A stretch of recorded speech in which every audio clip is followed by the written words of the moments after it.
సమస్త మహిమ ఘనత ప్రభావాలు యేసుకే చెల్లును గాక. మన ప్రభువును రక్షకుడైన యేసుక్రీస్తు నామములో మీ అందరికి నా ప్రత్యేకమైన వందనాలు.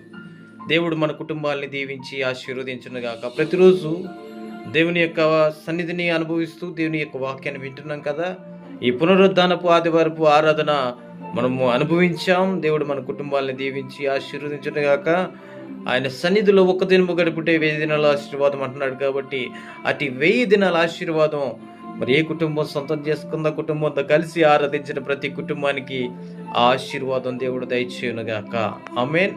ప్రతిరోజు ఒక వర్తమానం మనం వింటున్నాం. ఈరోజు కూడా ఒక వర్తమానం మనం విందాం. రండి చూద్దాం. ఆదికాండం 6వ అధ్యాయం 12వ వచనంలో దేవుడు ఆకాశము నుండి భూమిని చూసినప్పుడు అది చెడిపోయి ఉండెను, వారి మార్గములు వారు చెరిపి వేసుకొని ఉన్నారు అని రాయబడింది. వారంతా కూడా భూమిని చూసినప్పుడు దేవుడు వారి మార్గాలు ఏమైపోయినాయి? చెరిపివేయబడ్డాయి, చెదిరిపోయాయి. వారి మార్గాలన్నీ కూడా దేవుడు మార్గమై ఉన్నాడు, సత్యమై ఉన్నాడు, జీవమై ఉన్నాడని మనం ప్రకటిస్తున్న మార్గాన్ని వారు ఏం చేశారంట? చెరిపి వేసుకొని ఉన్నారంట. ఈరోజు మన మార్గము ఆయనై ఉండాలి, మన జీవము ఆయనే ఉండాలి, మన సత్యము ఆయనే ఉండాలి. ఆయన అంటున్నాడు కదా, నేనే మార్గమును, నేనే సత్యమును, నేనే జీవమును, నా ద్వారా తప్ప తండ్రి యొద్దకు ఎవడి ద్వారా చేర్చబడడు. ఈరోజు భూమి ఆకాశముల నుండి దేవుడు భూమిని చూసినప్పుడు అది చెడిపోయేటను, అందరి మార్గాలు చెదిరిపోయి ఉండెను. ఈరోజు ఒకే కుటుంబంలో మనం జీవిస్తున్నప్పుడు 4 వ్యక్తులు ఆ కుటుంబంలో ఉంటే, ఈ 4 వ్యక్తులు ఆ కుటుంబంలో ఉన్నప్పుడు 4 రకాలైన మార్గాలు వారి జీవితంలో మనం చూస్తాం.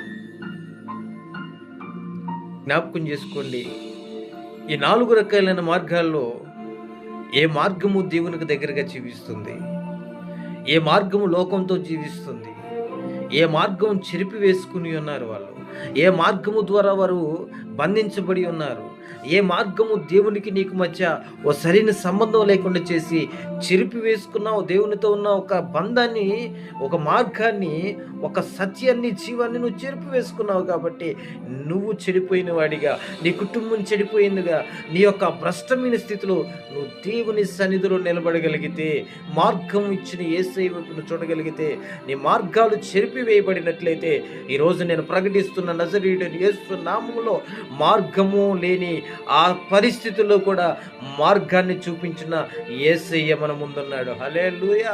అరణ్యంలో ఇశ్రాయేలు ప్రజలకు మార్గం తెలియక వారు నిలబడినప్పుడు నేనే మార్గం అంటూ